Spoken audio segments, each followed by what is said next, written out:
BetterHelp Online Therapy bought this 30-second ad to remind you right now, wherever you are, to unclench your jaw, relax your shoulders, take a deep breath in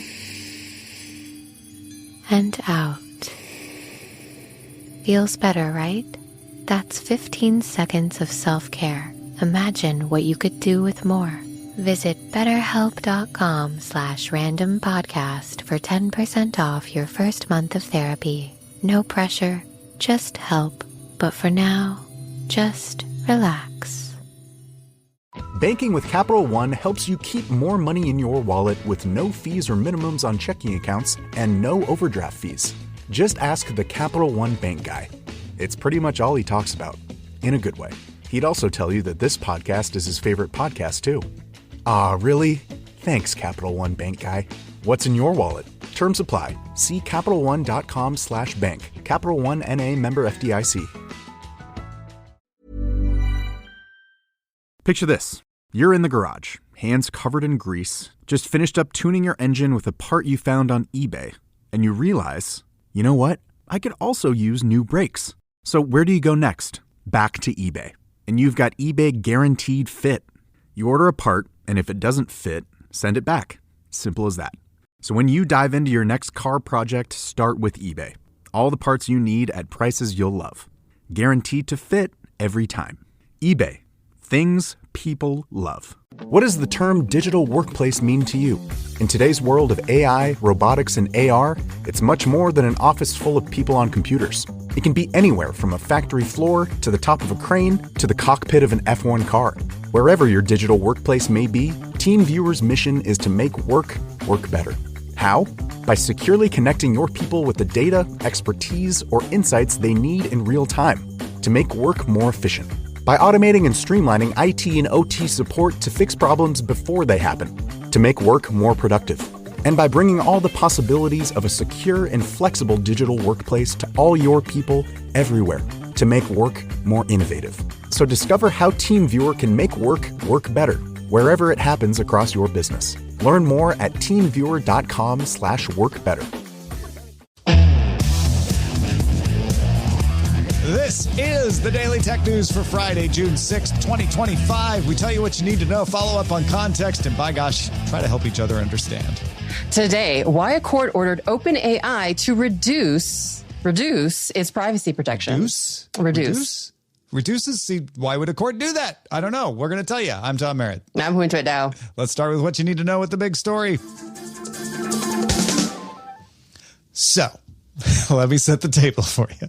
The New York Times is suing OpenAI, alleging copyright infringement because of using New York Times articles in the training data for training its large language models. Now, OpenAI needs to prove that using New York Times articles in its training data is a fair use. They're not denying they're in there. They're trying to say, we had a fair use for using them, so we get an exemption from copyright infringement. To combat that argument, the New York Times is going to take several approaches, among which would be to show that OpenAI's tools can be used to reproduce their work, thus undermining the marketplace for its articles. They're going to try to show inducement, saying OpenAI knew that their tools could do that, and their users know it, and their users do it. To prove that the New York Times has asked, to prove that users do this, the New York Times has asked the court to let it look at what queries OpenAI's users make in order to see how many users make queries specifically meant to recreate New York Times reporting, right? They're like, we got to look at your data. And the court's like, okay, let them look at your data so they can see how many times that actually happens.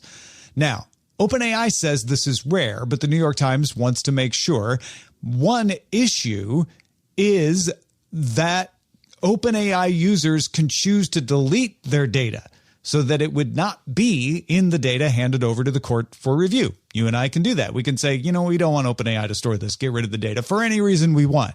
The New York Times, I think reasonably, says, well, it's possible that people aware of this case might delete their requests that were meant to reproduce our content for fear of getting caught. Or maybe they just want to defend OpenAI. Whatever the reason, we need the deleted requests to be in there if we want an accurate look at how many people are doing this. So federal judge Ona T. Wang ordered to preserve and separate all ChatGPT output log data that would otherwise be deleted due to a user request, solely for the purpose of review in this case. So when I say preserve and separate, you can't delete the stuff they ask you to delete, but you can separate it from other data and keep it just for this case. You don't have to keep it for any other reason. Once the case is over, you can get rid of it, but you do have to keep it for now. She justified the measure because the volume of data deleted on a daily basis is significant, and said, it really could change the percentage of people doing this. So we need to look at the deleted data before it gets deleted. The judge did ask OpenAI to anonymize that data. It's like, we don't need to see who did it. Just need to see what was in the queries and what was in the responses. OpenAI, however, has appealed the order on the basis that it violates privacy norms and possibly makes it impossible to comply with regulations. So, for example, in Europe, under the GDPR, you have a right to be forgotten, and that requires a tech company to delete user data on request. The order applies to any user of ChatGPT's free tier or its paid plus or pro tiers, most of the API uses. It, however, does not apply to business API users, enterprise customers, or educational customers. So, Huyen, now that you got the lay of the land on what's going on here, how do you feel about this? I don't feel great, to be honest. I don't feel great. And I keep thinking, as someone who has worked at a couple of companies that have had to abide by GDPR, it's there for a reason. And it's difficult because I think that, unfortunately, given the way that generative AI works, we don't have a lot of good tools or procedures or just any kind of clean ways of adhering to the norms that we have right now and being able to track something that I guess is that's something like this, right? Like we have to basically be peeking over people's shoulder to see what they're doing. There's not a lot of forensics for this available other than keeping data. It doesn't feel good. I understand. It's the kind of the thing where I think I kind of feel okay about it in this case because they say this and say that. But I think a lot of times with things like this, especially like user privacy and data retention, it's always a slippery slope. So I don't feel great about it. I guess I don't know. I don't feel great about it. Not that I'm on OpenAI's side in this case, but doesn't feel good. I went on sort of a similar journey. When I first saw the headline, I thought, oh, okay, this is a story we should talk about, but it's basically OpenAI required to give some data in the case. Probably not that much interesting. And then I read into it and I'm like, oh, they're saying they're overturning a privacy protection. Like OpenAI would love to keep all this data, but OpenAI makes it so that you can delete it as a kind of a concession to user privacy concerns, right? Trying to keep their privacy, keep their folks happy. So while it certainly benefits OpenAI in this particular case, it's not something that OpenAI would normally want to do. And so then I was sort of against it. I was like, I feel like this is overreach. Then I read the specific provisions that said, keep this separate. This is not for you to have. You're not allowed to use this, for other purposes while you're doing it. Segregate the data, make it available only to the court, anonymize it. I was like, all right, I'm not sure if I'm all the way back on board with the judge, but I feel like the judge did understand what they were asking and tried to balance the two competing interests, where the New York Times has a legitimate reason to say, we want to see how many people are doing this. And OpenAI has a legitimate reason to say, but there are whole laws in Europe and California and elsewhere that conflict with this. I do agree. I think reading and hearing that, that I think care and precautions are being taken with what data. It just feels like if we lived in a perfect world from a privacy standpoint where no user data was ever retained and was on by default and you didn't have to opt in, have to pay for some data tier, this would not be an option. And for some reason that just bothers me is that that in this case, there's the New York Times is making a reasonable request. The judge is making very reasonable positions for it. I still get stuck on the fact, and maybe this is just a little over optimistic of me or something, is that again, in a perfect world, the data wouldn't be there to begin with. Yeah. That's a really and so good point. I only worry, and that's like, just going back to my first point, is that we don't have a really good way right now of dealing with situations like this, or no precedent yet for how to deal with situations like this with generative AI and addressing like copyright concerns. So all of this is like, well, it's tempting because it gives us an avenue to address these issues. Because this case could obviously will have like ripple impacts on how it will be just another ripple in the pool, another stone causing ripples in this pool that is generative AI. So it's important. I just wish it wasn't. It just feels it's a weird precedent to set. I think is that, well, if you just happen to have the data, we can query it. But then again, it's a mess. But it reminds me of the Apple encryption thing with the FBI. I was thinking about that today. Yeah. Apple was able to say, like, we don't have the access to the data. You can want it all day long, but it's not there. It's on the user's device and we don't have control over it. So we can't give it to you. And in that case, the solution was like, well, we need to force Apple to not do that, right? Which is what the UK has done, which is a whole other mess.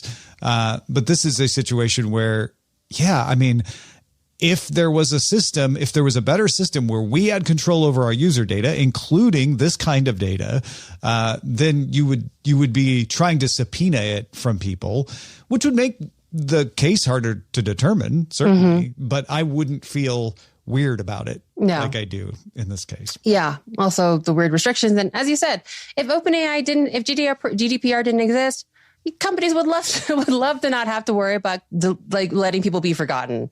They would have the data. So it feels like it can be, maybe this is unfair, but just knowing that life is easier when we care less about privacy concerns from an engineering perspective. I can't imagine, again, if these things didn't exist, the conversation again would be different. OpenAI wouldn't be so, wouldn't be so, diligent about adhering to laws that, allow for data or user data to be forgotten. But yeah, it's weird. It's weird, but this is the situation that we have. Yeah. And at least they are taking like the judge did make good stipulations on how the data should be used. So that makes me feel less salty. Spicy. It's possible. I mean, not that anyone wants to go to court in Europe. It's possible that if you did go, though, Europe would say like, oh, well, a judge ordered this and there were special prohibitions and the data eventually did get deleted. So OpenAI might be okay. I think the thing that really ends up frustrating me the most about this, though, is I don't think the New York Times is going to find that many instances. I don't think so either. This is so specific. It's so specific of, hey, like, I don't even know what a specific kind of query, like, is someone just literally asking me, hey, can you find me that New York Times article about insert subject that I wanted, which I get. But yeah, but the thing is, like, I agree with you. I don't think they're going to find a lot of that, especially since they're not applying it to like EDU or enterprise customers, where I feel like that feels actually more EDU would be more where that kind of case would take place. But that's probably also protecting like EDU usage, which is great. It's like, I get what they're doing, but that's the problem that with generative AI and this kind of like fair use or not fair use, because of generative AI and the way that the data is taken in. I feel like there's probably other ways there's other forensics that we haven't thought of that you could use to figure out, oh yeah, they did a copyright infringement that isn't so explicit, because I don't think that's how people would be infringing it so specifically to be like, yeah, give me that New York Times article. I agree. I don't think they're going to get a lot from this. Enterprise and EDU, by the way, not part of this because of the way it works. The data isn't stored with OpenAI. So OpenAI, it's what you were saying earlier. Like, they don't have it. So because it's stored on the enterprise or in the educational organization. So they can't even subpoena it. So they just don't have it, which is why it's exempt there. I know what the New York Times lawyers want to do.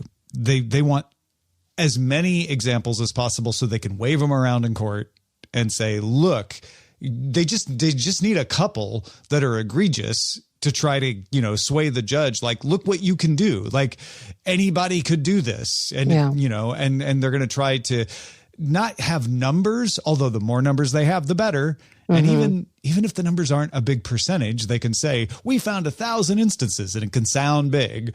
And so I get why they want to do it. But I hopefully the judge will look at it and go like, I don't know, it seems pretty rare. If that's the case anyway.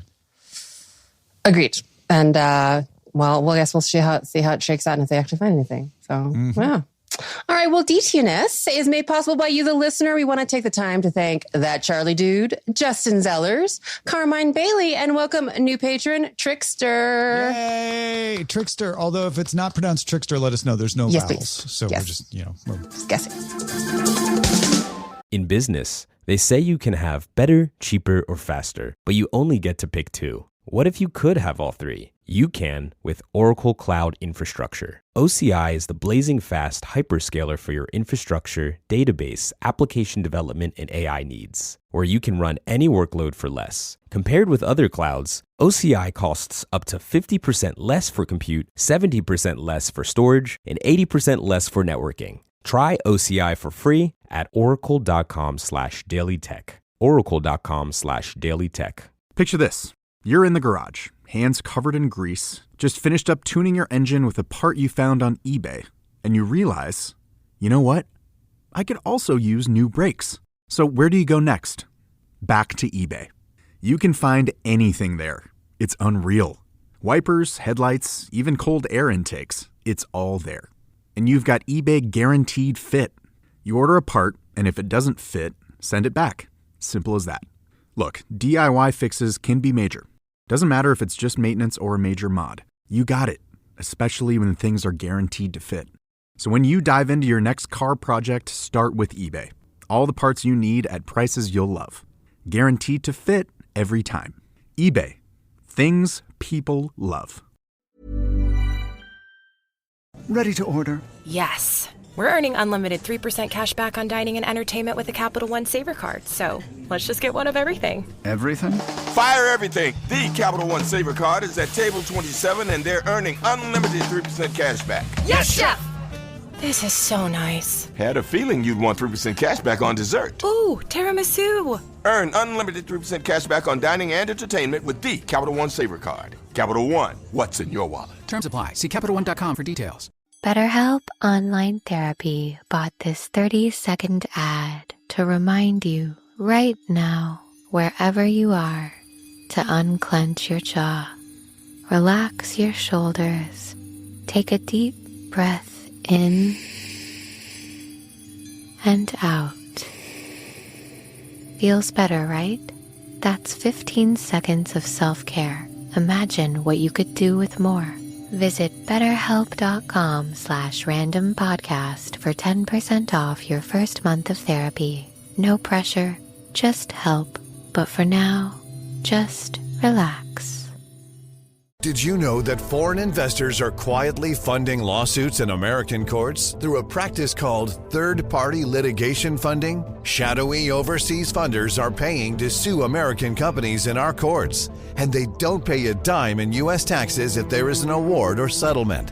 They profit tax-free from our legal system, while U.S. companies are tied up in court, and American families pay the price, to the tune of $5,000 a year. But there is a solution. A new proposal before Congress would close this loophole and ensure these foreign investors pay taxes, just like the actual plaintiffs have to.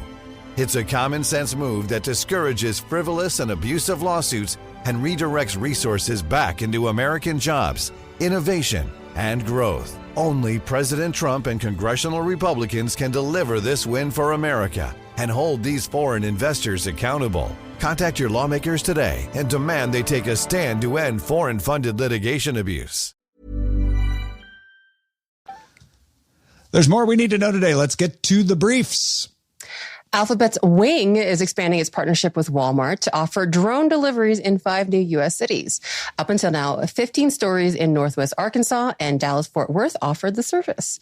Walmart stores in Atlanta, Charlotte, Houston, Orlando, and Tampa will also get the option soon. So there's some stipulations. Customers must live within 6 miles of the store, and items for delivery can't weigh more than a certain amount that varies depending on which weighing machines are in use. The most common wing drone can handle up to 2.5 pounds, but new ones going to service can carry up to 5 pounds. Packages are dropped by tether onto a customer's lawn.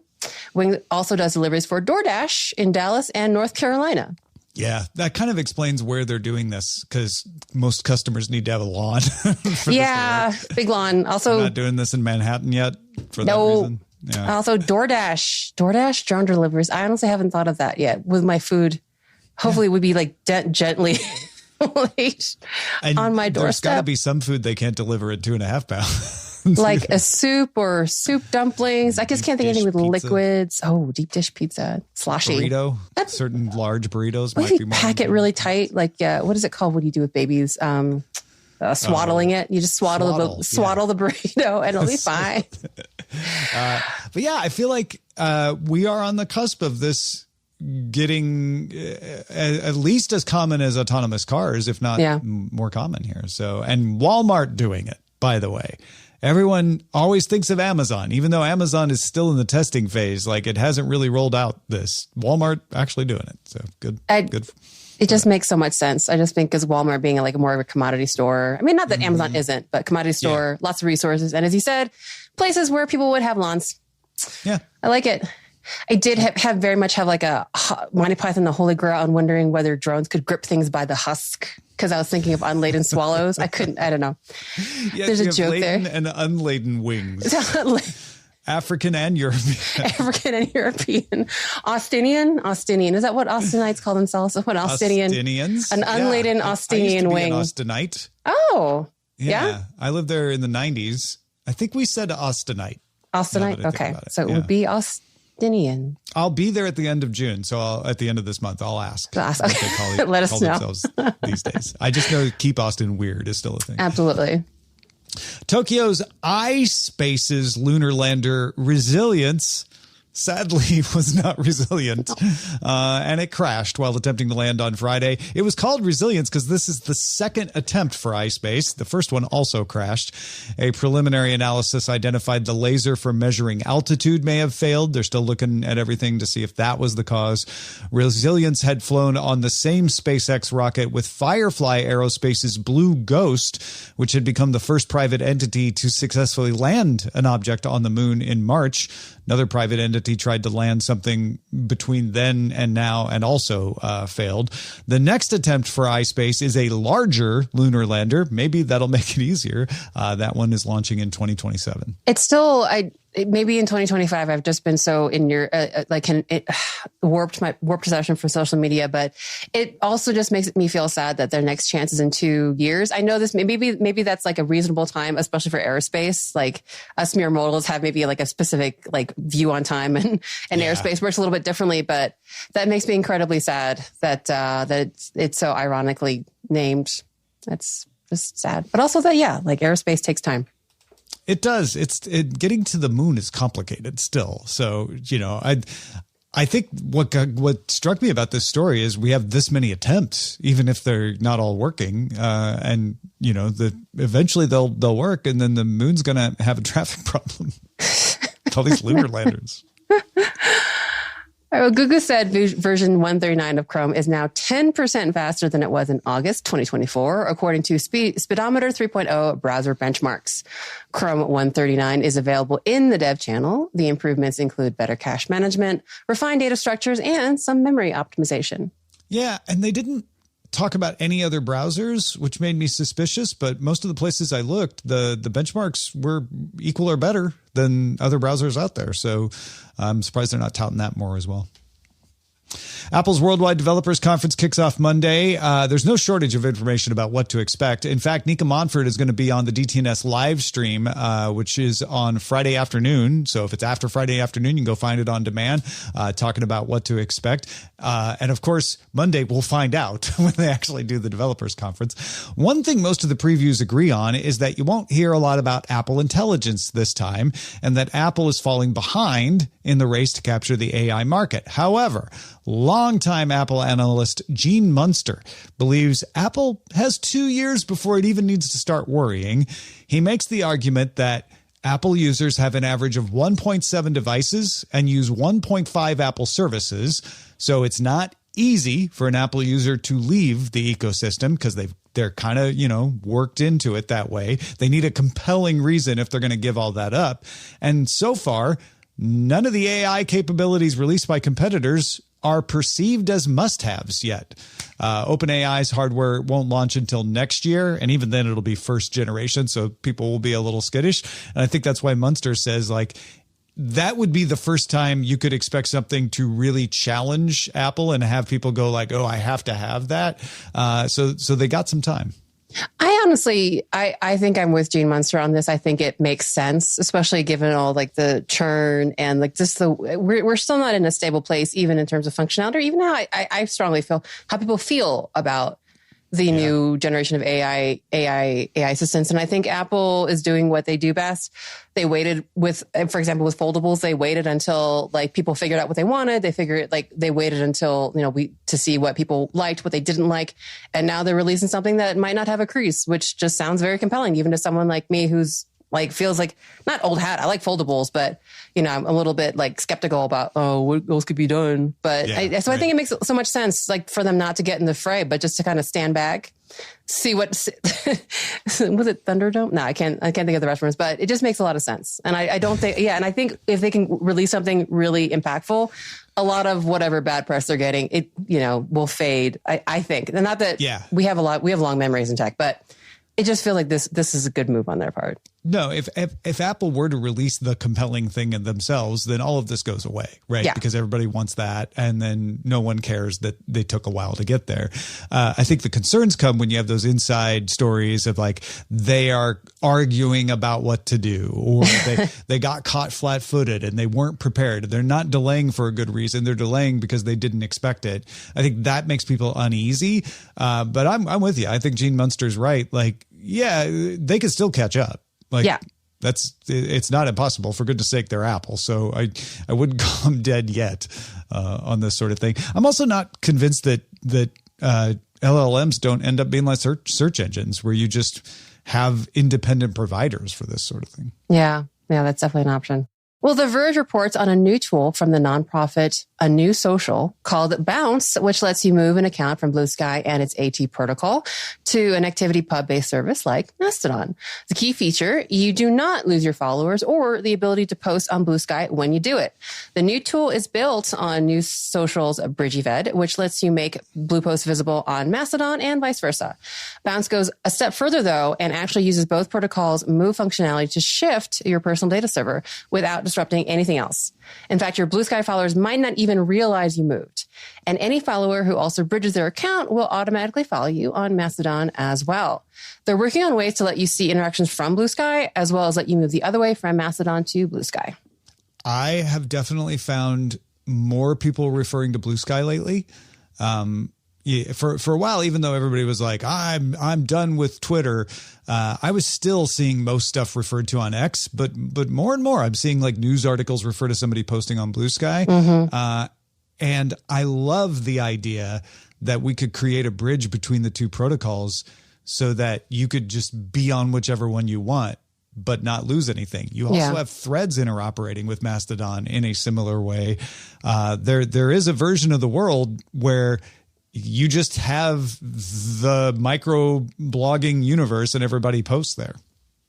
I like it. I mean, I was aware of BridgeEved when I first created my Blue Sky account, and I have a Mastodon.social. And I know some folks who are still very bullish on the Fediverse encouraged me to use BridgeEved. It just wasn't there. The UX just wasn't there. Mm-hmm. It didn't feel like what I was hoping the Fediverse would feel. No, and there's no dispersions in that. It's just sometimes you just need to bridge the gaps and cover the wires or smooth over the cracks. Yeah. And it feels like this is that. This is kind of smoothing over that user experience and just making things a little more opaque in a good way. Making it seamless, right? Seamless, yeah. Yeah, I love that. Speaking of X, X just changed its terms of service to prohibit the use of its content to train large language models by third parties. X acquired XAI in March, so it will use it to train XAI, but they don't want anybody else doing that. X is also conducting a pilot program to boost content that appeals to more people. A subset of users are going to be asked what they think of a post, and they'll be given a range of options, not just, scale of 1 to 5. It'll be things like, it makes a meaningful point, or I thought it was funny, or I didn't think it was funny. X will then use those responses to develop an open source algorithm that they hope can effectively identify posts liked by people from different perspectives, and then be able to promote those.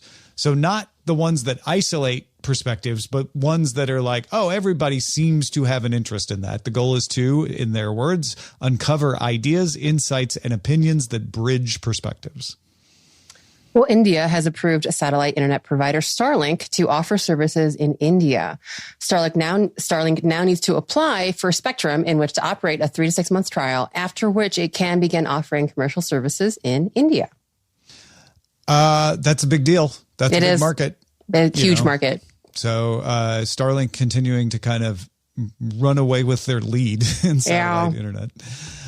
Physicists at MIT demonstrated a new type of magnetism that could be used to make faster, denser, and more power-efficient memory chips. The new type combines ferromagnetism, which is what is used in the kinds of magnets you put on your fridge, the big magnets, the magnets you think of when you think of magnets, and anti-ferromagnetism, which is used in compass needles and works at the micro scale, which is why you can't stick your compass up on your refrigerator because it's just not big enough of a magnetic charge. The scientists made nickel iodide in the lab that combined the spin of electrons from both those types of magnetism in one material. And then they can switch the spin by applying electricity. I highly recommend you go read the full article on this, but it's useful for something called spintronics, which is being developed as an alternative to conventional electronics. And the results are published in the May 28th issue of the journal Nature. Oh, this is cool. So is this like a new kind of a transistor then, where the spin would be up or down, like 0 or 1? I think with spintronics, if I understand it right, which I'm not claiming I necessarily do, but if I understand it right now, you make a bit 1 or 0 with an electric charge, right? Yeah. Mm-hmm. With spintronics, you would make a bit 1 or 0 by changing the spin of an electron to be quote unquote up or down. And that's what this material does, is makes that faster and easier to manage and not use as much energy as current spintronic stuff does. Cool. Yeah. That's really cool. It's definitely one of those, you're not going to be seeing this in anything you're using today, but keep an eye on it, because it is the kind of thing that could turn into one of these days. You're like, oh, so and such came out with a spintronics based processor and it's way better. It's that kind of thing to look out for. Making transistors look like cathode ray tubes or something now, just like an extra. Oh, that's so cool. Okay. I'll have to read that article. Well, Reuters reports that China has granted export licenses valid for up to 6 months for rare earth mineral suppliers to sell to 3 U.S. automakers, General Motors, Ford, and Jeep. Jeep's maker Stellantis got clearance for their purchases Monday. Reuters says licenses were granted to sell to a U.S. electronics firm and another non-auto company earlier. Some European auto parts makers suspended production earlier in the week because of rare earth shortages, and reportedly Ford stopped production of the Explorer SUV for a week in May because of rare earth supply issues. Yeah, when we talked about the auto parts makers having to suspend earlier in the week, we noted that most companies were not saying they had a problem, but this is the canary in the coal mine, and this is someone giving an oxygen mask to the canary and saying, "Don't hang in there, canary. You can make it." Oh my God. Oh, poor canary. Let me do my job. We're going to get you out of this coal mine alive. Oh, gosh. So yeah, I think this does seem like it's China softening its stance a little, saying like, we're going to give a 6-month license. We're not do it forever, but we feel positive maybe we can work something out in 6 months, and then we won't have to do this restriction anymore. Oh gosh. It's just, complicated, interconnected supply chain. And really would be good if we could avoid shutdown of the auto industry. Yes. Yes. That'd be good. I feel yes, like it would important. be. If you have feedback about anything that gets brought up on the show, get in touch with us on the socials at DTNS Show on X, Instagram, Threads, Blue Sky, and Mastodon. Even if you're bridging them, we're there on all of those. For TikTok and YouTube, you can find us at Daily Tech News Show. Picture this. You're in the garage, hands covered in grease, just finished up tuning your engine with a part you found on eBay, and you realize, you know what? I could also use new brakes. So where do you go next? Back to eBay. You can find anything there. It's unreal. Wipers, headlights, even cold air intakes. It's all there. And you've got eBay Guaranteed Fit. You order a part, and if it doesn't fit, send it back. Simple as that. Look, DIY fixes can be major. Doesn't matter if it's just maintenance or a major mod. You got it, especially when things are guaranteed to fit. So when you dive into your next car project, start with eBay. All the parts you need at prices you'll love. Guaranteed to fit every time. eBay. Things people love. BetterHelp Online Therapy bought this 30-second ad to remind you right now, wherever you are, to unclench your jaw. Relax your shoulders. Take a deep breath in and out. Feels better, right? That's 15 seconds of self-care. Imagine what you could do with more. Visit BetterHelp.com/randompodcast for 10% off your first month of therapy. No pressure, just help. But for now, just relax. We end every episode of DTNS with some shared wisdom. Today, Frozen Cusser has an interesting reminiscence. Yeah, this is an interesting one. So, a while back, we were talking with Dr. Nikki about the spray skin that was being developed. Frozen Cusser says, I'm still thinking about that skin spray story from a few weeks ago, and it reminded me of a song from my childhood. Huyen, do you know what he's talking about? I have no idea. All I could think of was the stuck-on Band-Aids commercials, but that's not spray on skin. Band-Aid stuck on me? Yeah. I am stuck on Band-Aid brand because that's not a song, though. It's an ad. It's a jingle. It's not a jingle. Song. Yeah, fair enough. He says song. So, song. Yeah. Wait, is Frozen Cusser from the U.S. or from a different... Oh, good question. I don't know. I think so, but I don't really know. Could be U.S. or Canada. We might need a hint, Frozen Cusser. Yeah. If only Frozen Cusser could sing it for us. I was hoping that we would have a clip either of the song or of Frozen Cusser themselves. If we manifest it, maybe it will appear. Okay, Thank you. manifesting. Thank you, Frozen Cusser, in advance. Well, what are you thinking about? Got some insight into a story? Well, let us know and share it with us. Feedback at dailytechnewsshow.com. Big thanks to Frozen Cusser for contributing to today's show. Thank you for being along for Daily Tech News Show. And good news, if you want to keep up on music news, Daily Music Headlines, now available as an Amazon Flash briefing. Add it now to your Echo. Thanks, everybody.